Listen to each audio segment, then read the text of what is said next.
Let's just dive right straight into the questions with regards to why is it important for the company to invest in communities and making sure that they're making a difference in communities? So, from a group perspective, social innovation and really uplifting communities is one of the values from a group perspective. But even closer to home, from a South African context, obviously, I mean, to be a good corporate citizen, we need to uplift the communities that we operate within. That's the only way we are going to ensure sustainability. And, ensuring sustainability, upliftment of communities, you can do a whole range of things. And this really talks to our strategy that we have as Hitachi Energy South Africa. So I don't know if I've answered your question, but it's really important to us. Okay. And then tell us more about the donation drive that you recently did at the center. So it started as an employee initiative, which was really great. One of our employees came up with this charity.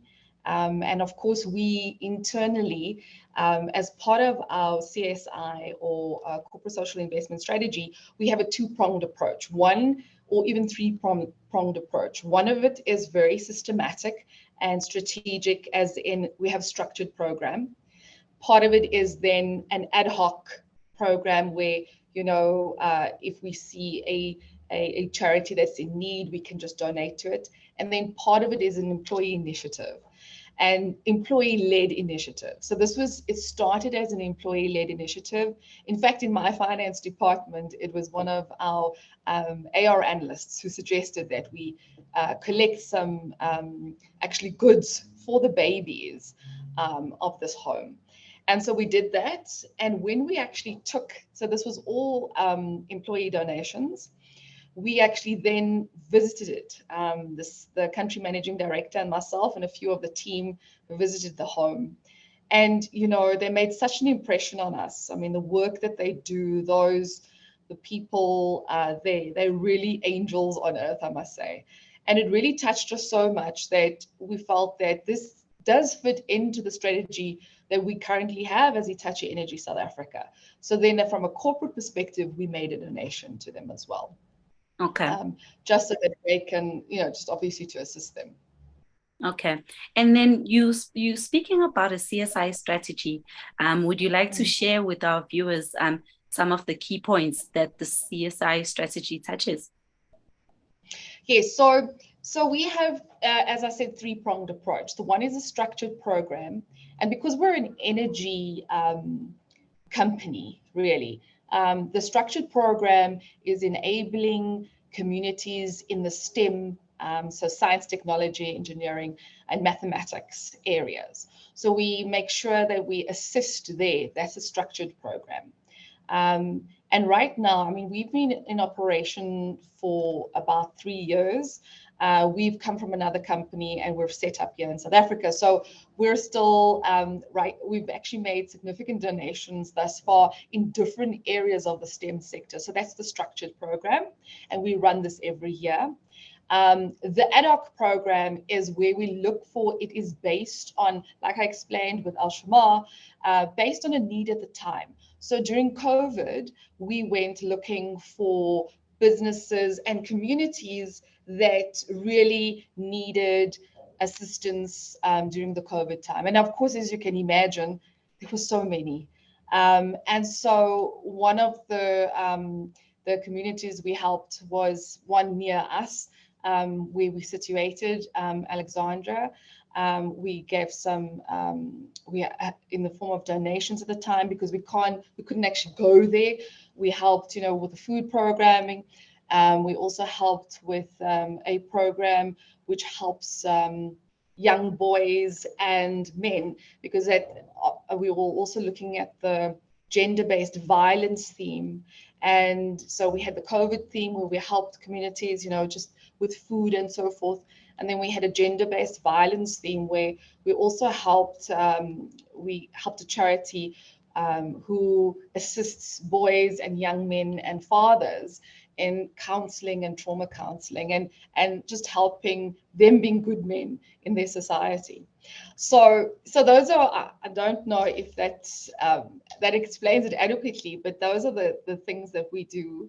I mean, I think what I can say is that we're very passionate about it. It's not just a tick box. Of course, we operate in a South African society. We have the triple BEE score card, and this does contribute, but it's so much more than that. And I think it really is evidenced through the initiatives we've done so far, especially the ones that are employee led. Okay. I love the fact that you're mentioning that in the past months, the company has also assisted with gender-based violence and things like that. Um, especially especially now, if you look at the fact that we are within the 16 days of activism when it comes to gender-based violence against women and children. I mean, this kind of donation would be of significance, especially to a center that has babies. And I'm assuming these babies are babies who've been abandoned. Can you just tell us more about the organization? Yes.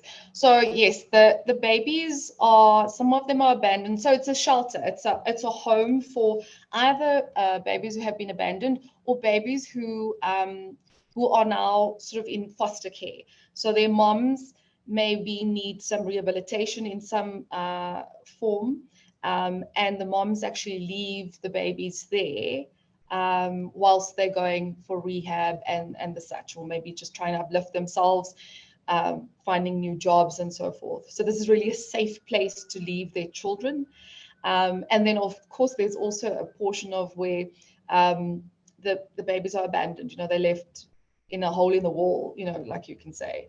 And they have quite a, you know, at the time we visited, I think they are relatively small operations still. Considering, you know, what I have been exposed to in the past. So they have about, I think, 12 capacity right now for 12 babies at a time, as in structurally. But from a money perspective, they only had money, I think, for like 6. And that's what actually led us to say, let's make a donation so that they can help increase their capacity, because there's so much need. And, you know, they work on a metric. So they can't just take too many babies in if they don't obviously have enough funds, but they don't have enough caregivers, and therefore they have to send people away.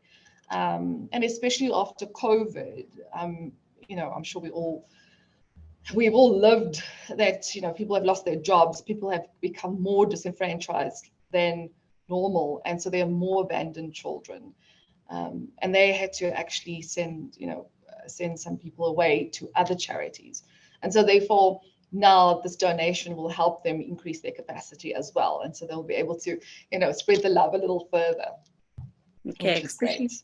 like I said, especially now, now that it's 16 days of activism. Um, sorry, I'm just looking at my notes. No problem.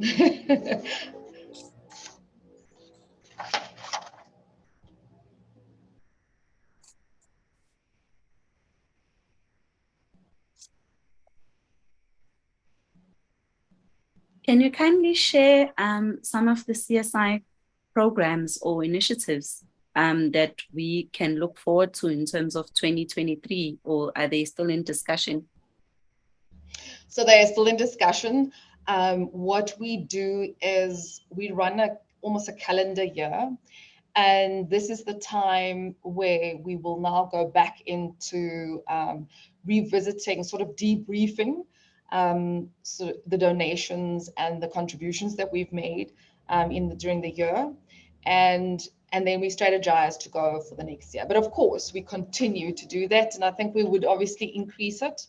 And now that we're all back in the office, our employee-led initiatives can also increase, because before, of course, you know, we weren't in the office, and a lot of employees weren't, you know, they couldn't get involved. And now we can also expand it so that we can have a bigger impact on maybe one organization, where we can have a structured program, we can give an ad hoc donation, and we can include the employees. right? So bigger impact to one organization, which would be great. So yeah, so unfortunately I can't say what's on the cards, but definitely always something interesting and exciting and meaningful to the communities that we find ourselves within. Okay. And then just lastly, Michelle, is there anything else that you'd like to share with our viewers? I guess that it's just from my side, you know, every little bit counts. I think that, yes, big corporates such as ourselves, we have big budgets and we can help. But, you know, this specific donation that you've interviewed me started from one person going to this home or slash orphanage and seeing the need and coming back and saying, why don't we do this? Not actually asking for money, but saying, why don't we all just help? And out of that, you know, it escalated into us actually giving a donation. And now, you know, we're not just going to give a donation and walk away. We will always visit from an employee perspective. We will always check in with them. So I think every little bit counts, you know, and it starts with every one of us.